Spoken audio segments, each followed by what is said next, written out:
네, 오늘 첫 시간 우리 특별 새벽 기도의 첫 시간에 우리 문제 해결의 길을 알려주시는 하나님이라는 제목으로 말씀을 드리겠습니다.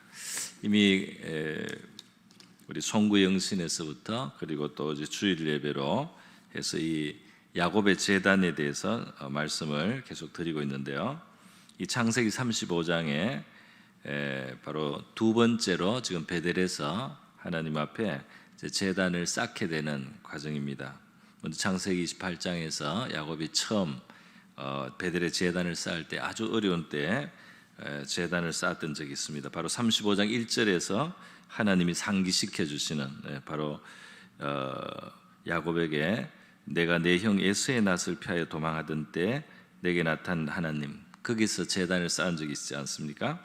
근데 지금 또다시 위기가 닥친 것입니다. 지금 야곱에 닥친 위기는 우리가 지금 당하는 위기보다 어쩌면 더 심각한 위기일 수도 있습니다. 그는 그 개인과 또 가정의 상황에서 볼 때 생존의 위험을 느끼는 것입니다. 가나안 족속들이 야곱의 아들들의 행한 일로 말미암아서 바로 야곱의 전 집안을 몰살시킬 수 있는 그런 상황이 벌어지고 말았습니다. 그리고 바로 이런 상황 속에서 사실 자기 자녀들이 하나님 앞에서도 죄를 지었습니다. 살인을 하였습니다. 그리고 자기 딸은 불행한 일을 당하지 않습니까? 그 자녀들의 말미암은 야곱의 마음의 고통도 말할 수 없었으리라고 생각이 듭니다. 그것은 미래가 참 너무나 어두워지는 것입니다. 또 이 가나안 족속들이 주변에서 야곱의 아들들이 행한 일을 듣고 이제 야곱의 집을 아무도 이제는 기쁘게 대해주지 않을 것입니다. 그들을 적대하는 상황이 이제 벌어지고 심지어 죽일 수 있는 상황. 그래서 이 환경이 악화되고 야곱과 야곱의 집을 향한 주변의 모든 환경이 적대적 상황이 되었다는 것입니다. 바로 이러한 위기를 만났을 때 오늘 본문에 나오는 것처럼 하나님께서 야곱에게 말씀하셨다. 야곱에게 이르시되 이렇게 나오고 있습니다. 바로 이 위기의 시간에 하나님이 야곱과 가까이 해주시고 또 하나님을 찾아오시고 하나님께 자기를 알리시고 나타내시는 이제 그런 모습을 우리가 볼 수 있습니다. 이것은 앞서서 창세기 28장에서 야곱이 하나님을 이제 처음 베델에서 만날 때하고 닮은 점이 있습니다. 다시 말해서 위기 때에 하나님이 더 가까이 다가와 주신 바로 그런 모습을 보여주고 있습니다. 오늘도 보면은 바로 34장 위에 지금 큰 어려운 문제들이 터질 때 그 야곱이 우리가 이렇게 위험하게 됐다 했는데 31절에 보면 그 아들들이 그 아버지한테 말대꾸를 하죠.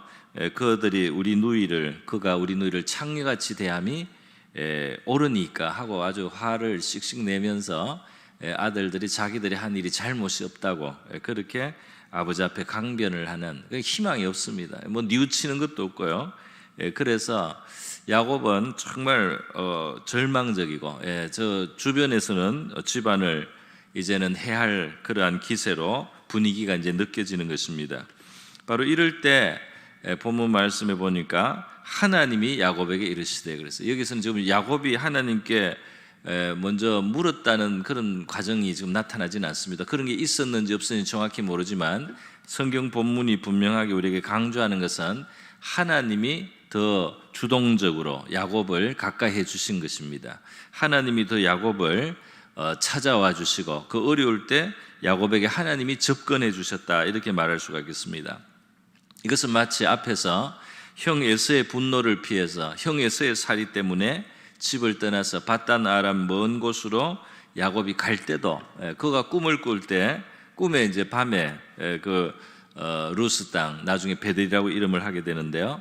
그가 잘 때 꿈에 하나님이 찾아오신 것입니다. 그래서 이 두 번의 사건에 있어서 공통점은 뭐냐 하면 이 위기를 만나면 이상하게 하나님은 더 가까이 오시는 것입니다. 우리가 하나님을 찾아야 될 상황인데 여기 보니까 하나님을 이 사람들이 찾았다는 것 전에 말이죠. 하나님이 그들에게 이 야곱에게 가까이 다가오셔서 야곱에게 말씀하시면서 그 피할 길을 지금 만들어 주시는 그런 모습을 우리가 볼 수 있다는 것입니다. 우리 마태복음 14장에도 보면 제자들이 밤에 이제 노를 젓는데 새벽이 되는데 풍랑이 일어나는 그런 밤바다에 고생을 하고 있는데 예수님이 다가오신 것입니다. 그들은 뭐 주님을 부를 생각도 못했습니다. 그런데 예수님이 다가오셔서 그들이 처음에는 유령인 줄 알고 놀라서 소리도 지르지만 예수님께서 안심하라, 나니 두려워 말라 하시고 이제 배에 타시면서 그 풍랑을 잠재워 주시는 모습을 볼 수가 있습니다. 성경에는 바로 이러한 하나님의 모습을 많이 보여주고 있는데요. 바로 하나님께서는 위기의 때 우리를 더 가까이 찾아와 주시고 위기의 때 우리에게 살 길을 보여주시기 위해서, 우리를 도와주시기 위해서 가까이 하시는 하나님이라는 사실을 우리가 성경에서 보게 되는 것입니다. 베드로전서 5장에 있는 대로 너희가 염려를 주님께 맡기는 것은, 그렇게 너희가 해도 되는 것은 바로 그가 너희를 돌보심이라 그랬어요. 그래서 하나님은 그냥 말하자면 우리가 뭘 요청할 때만 간신히 와서 도와주시는 그런 분이 아니다 이 말이죠. 그분은 우리에게 관심을 가지고 우리의 상황을 살피시고 이렇게 하고 있는 분이기 때문에 기꺼이 우리를 돕고자 우리에게 관심을 기울이고 있는 분이기 때문에 너희가 염려를 그분께 맡겨도 된다는 것이 성경에 우리에게 가르치시는 말씀이라고 할 수 있습니다. 이 풍랑이 있는 바다, 마태복음 14장에 그 밤바다에서 풍랑이 몰아치는 그 어려움 속에서 이 제자들이 주님을 부르기 전에 주님은 이미 가까이, 배 가까이 오셔서 곧 이제 그 배를 안전하게 풍랑을 잠재우시기 위해서 이미 오신 것입니다. 주님은 이미 그 밤바다에 고생하는 제자들을 보시고 그 바다를 걸어오셨다고 기록을 하고 있는 것입니다. 고린도전서 10장 13절의 말씀도 하나님은 우리의 모든 상황 가운데 항상 살피고 계신 분입니다. 할렐루야. 하나님 우리를 모르고 있다가 갑자기 우리가 막 이렇게 위기를 당해서 SOS를 치고 하나님을 진짜 강권을 해야만 하나님이 도와주시는 그런 분이 아니고 사실 우리의 상황을 이미 알고 계시고 우리를 도우시고자 준비하시고 있는 하나님이라는 것입니다. 사람이 감당할 시험 밖에는 너희에게 당한 것이 없다고 했습니다. 오직 하나님은 신실하시고 미쁘셔서 우리가 감당치 못할 시험 당함을 허락지 아니하시고 우리가 시험 당할 쯤에 피할 길을 내시는 분이다. 할렐루야. 하나님은 우리가 감당할 수 없는 것은 허락지 아니하시고 또 그 시험을 당할 때 그 즈음에 피할 길을 주신다 했습니다. 할렐루야.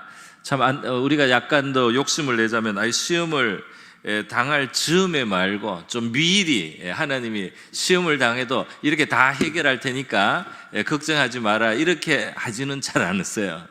시험이 다가오고 아직까지 도움은 보이지 않지만 시험 당할 즈음이 되면은 하나님이 피할 길을 내신다는 겁니다. 할렐루야.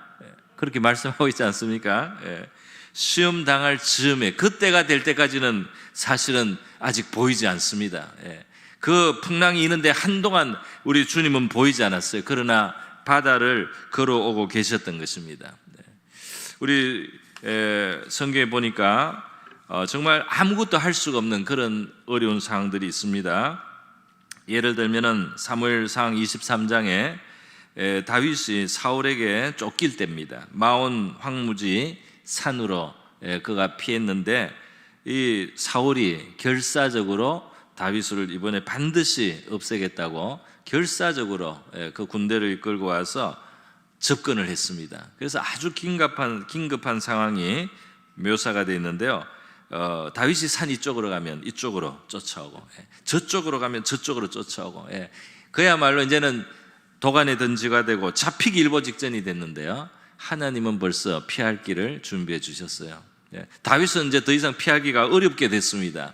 그런데 피할 길이 이미 하나님은 준비를 하셨어요. 그것이 뭐였습니까? 블레셋을 움직였습니다. 이스라엘의 적 블레셋이 움직여서 이스라엘 지경을 이미 침범하기 시작했어요. 그리고 그 소식이 사울왕에게 도착을 한 것입니다. 그러니까 이미 움직이기 시작한 겁니다. 그리고 위태로울 그때에 그 소식이 사울왕에게 이제 보고가 되니까 사울왕이 어쩔 수 없이 눈앞에 있는 다윗을 내버려 두고 돌아가서 블레셋을 상대해야 되기 때문에 떠나갔단 말입니다. 그래서 다윗이 정말 긴급한 순간이 될 때 하나님이 이미 준비하고 있던 그 도움의 손길이 비로소 나타났습니다. 그런 의미에서 우리 성도들은 어려움이 있지만 마지막 순간까지 우리 하나님의 도우심도 기대하고 또 감당치 못할 시험을 허락하시지 않는다는 그 말씀을 가지고 우리 마음속에 닷을 삼아서 우리의 마음을 강하게 하고 담대하게 해야 할 줄 믿습니다. 민수기 14장에도 광야에서 모세와 아론에게 이제는 끝장이 나는 순간처럼 보이는 시간이 있었어요. 백성들이 정탐을 하고 나서는 저 땅에 들어가면 우리가 저 강대한 가나안 족속에게 우리가 다 죽게 생겼다 하고 굉장히 부정적인 생각이 백성들의 마음에 들어왔습니다. 정탐꾼 중에 다수가 그런 보고를 해버리니까 온 백성이 그 소리를 그냥 감염이 돼가지고 그냥 원망을 하고 밤새도록 울고는 어떻게 했습니까? 그들이 애굽으로 돌아가자, 애굽으로 돌아가야 되겠다. 그리고 지휘관을 세운다는 겁니다. 그러니까 이것은 하나님께 대한 반역입니다. 그리고 모세와 아론을 부정하는 것이 되는 겁니다. 이렇게 되고 모세와 아론은 이제 이게 나라가 이제 이 이스라엘 민족이 해방을 했는데 이제 끝장이 났다 생각하고 백성들 앞에 엎어졌어요. 마지막 호소입니다. 엎어졌어요. 그리고 믿음이 있던 여호수아와 갈렙은 너무 답답하니까 옷을 찢고 백성들아, 왜 하나님이 전진하여 가면은 주겠다고 하는 땅을 너희들은 너희들의 사지라고 죽을 땅이라고 하나님이 너희를 미워해서 이렇게 위험한 곳에 보낸다고 이렇게 불신앙으로 너희가 보느냐, 하나님이 우리와 함께 하시는데 왜 그러냐고 옷을 찢고 백성들을 마지막으로 설득하려고 했어요. 그때 백성들이 안 받아줍니다. 마음이 얼마나 강팍한지 돌을 들고 여호수아와 갈렙을 쳐 죽이겠다고 그래요. 그러니까 이제 모세와 아론도 다 그냥 무시되고, 그리고 갈렙과 여호수아 같은 믿음의 사람들 돌 맞아 죽고, 이스라엘 백성들은 자기들의 지도자를 세워서 애굽에 종살이 하던 것을 맞아요. 그 탄식하고 그 고통을 당해가지고 그들이 살려달라고 하나님 앞에 탄식했던 그 땅으로 돌아가겠다고 이 백성들이 하니까 이게 정말 제정신이 아닙니다. 이러한 상황에 대해서 요즘 아무것도 할 수 없잖아요. 어떻게 됩니까? 마지막 순간에 하나님이 개입하십니다. 할렐루야. 모세와 아론도 할 수 없고 여호수아와 갈렙도 할 수가 없는 거예요. 그때 하나님이 나타나셔요. 그래서 민수기 14장 10절에 보면 여호와의 영광이 회막에 나타났다. 갑자기 영광의 아마 빛이 강하게 그게 나타난 것 같습니다. 그래서 백성들이 거기서 스톱을 하게 된 거예요. 우리가 뭔가 잘못했나 보다.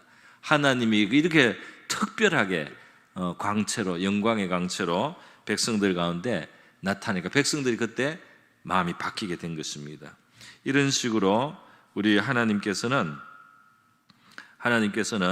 우리가 할 수 없는 그 상황에 마지막에 정말 마지막 순간에 하나님의 카드가 남아 있습니다. 할렐루야. 그래서 우리는 하나님께서 정말 감당치 못할 시험은 허락지 않아요. 모세와 아론은 감당할 수가 없고 여호수아와 갈렙도 감당할 수 없는 상황입니다. 그런데 하나님이 감당해 주신 줄 믿습니다. 하나님이 감당해 주시는 거죠. 여러분, 사도행전 27장에 봐도 말이죠, 풍랑이는 뱀니다. 지중해에 진짜 미친 그 태풍이 부는 겁니다. 이때 알렉산드리아호에 276명이 바울과 함께 지금 배를 타고 가고 있는데 말이죠, 이 안 가야 될 항해를 한 겁니다. 바울이 말려도 소용이 없어요. 선주와 선장이 출항을 해버렸습니다. 그런데 이제 이 풍랑을 만나서 이제는 꼭 배가 다 이제 침몰하게 되고 모든 사람의 생명을 잃게 되는 것인데, 이때 문제는 풍랑도 풍랑이지만 풍랑에 시달린 사람들의 정신이 약해져 가지고 밥을 안 먹어요. 밥을 안 먹어. 희망이 없어졌다 이 말입니다. 여러분, 환경의 어려움도 문제지만은 우리의 마음에 힘을 잃는 것이 더 위험한 줄 믿습니다. 정말 환경의 어려움도 어려지만 끝까지 우리가 강한 정신을 가지고 마지막까지 하나님께 믿음을 가지고 또 우리가 어떻게 하든지 최후의 순간까지 우리는 포기하지 않겠다, 이런 정신을 가질 때 길이 있을 줄 믿습니다. 그런데 사람들은 그 전에 포기를 한단 말이에요. 그 전에 절망을 합니다. 그 전에 낙심을 합니다. 뭐 기껏 해봐야, 예를 들어서 기껏 하면 감옥에 가는 거고, 최후로 말이죠. 부도가 나서 기껏 해서 진짜 감옥에 가는 분도 있습니다. 그런데 그 전에 사람들이 절망을 하고 낙심을 해서 극단적인 것을 선택하는 경우가 있습니다. 스스로 무너지는 겁니다. 여러분, 바로 이러한 순간에 하나님께서는 바울에게 천사를 보내가지고 이 배에 있는 사람들의 생명을 살게 한다 그랬어요. 물론 배는 깨어집니다. 결국은 배는 깨어지지만 그래도 산다. 배가 깨어진다고 죽으라는 법이 있냐? 배가 깨어져도 사는 길이 있다. 배가 깨어져도 사는 길이 있다. 하나님이 그걸 알려주셨어요. 그래서 어떻게 합니까? 바로 바울이 담대하게 백성들 가운데 서서 나의 섬기는 하나님이 사자를 보내서 내게 말씀하셨다. 우리는 생명을 잃지 않는다 그랬어요. 그리고 그렇기 때문에 여러분은 힘을 내라. 여러분은 힘을 내고 용기를 가지라 그랬습니다. 그러면서 음식을 만들어 먹어요. 떡을 만들어 빵을 구워서 먹도록 했습니다. 그래서 여러 날 굶던 사람들이 바울의 말을 듣고 양식을 먹었어요.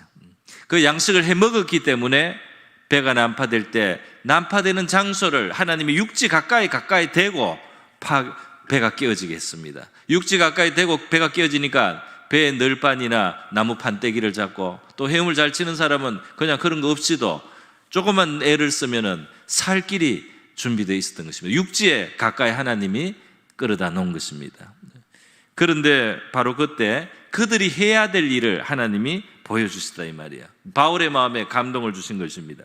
배는 깨어지지만 우리는 죽지 않도록 하나님이 우리를 살릴 뜻을 가지고 계신단 말이에요.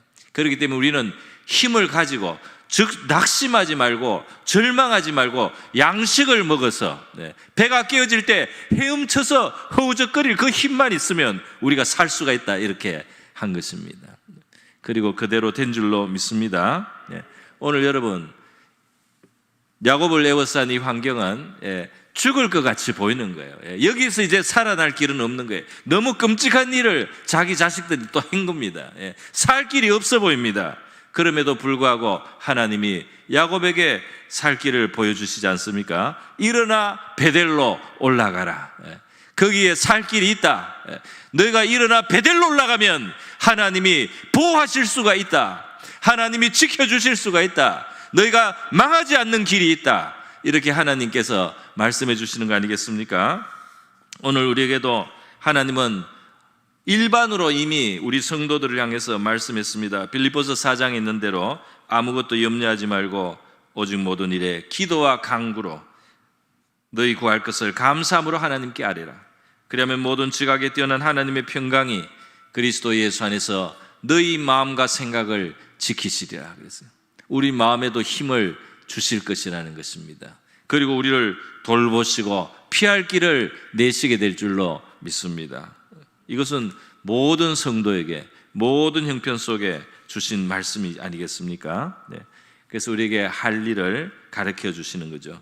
특별히 바로 베델에서 야곱에게 하나님이 베델로 올라가라고 말씀하신 것, 바로 이 제단을 쌓아라, 하나님 앞으로 나가라, 하나님 앞에 간구하는 자리로 나가라, 하나님을 만나는 곳으로 나가라, 이렇게 말씀하여 주십니다. 올 2021년 우리가 새해를 맞이하면서 굉장히 초유의 그런 상황을, 그런 우리 환경 속에 굉장히 어려움을 받을 수 있는 답답한 이런 형편이 되었지만은 우리 하나님 앞에 우리가 베델의 제단을 쌓는 이 한 해가 될 수 있기를 바랍니다. 베델로 나아가서 제단을 쌓고 하나님의 도우심이 나타나서, 야곱이 말이죠, 정말 이제는 끝난 것 같았는데 끝이 나지 않습니다. 할렐루야.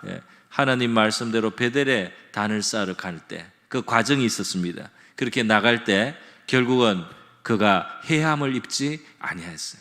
그의 가족이 보존되었습니다. 그리고 사실은 그는 더 온전하게 됩니다. 그의 믿음, 그 집안 모두 더 온전하게 되는 것이죠. 그래서 그 위기는 바뀌고 하나님이 그를 지켜주신 것이 되었습니다. 우리 믿는 사람들의 삶 속에는 바로 이런 일들이 일어나게 되는 줄 믿습니다.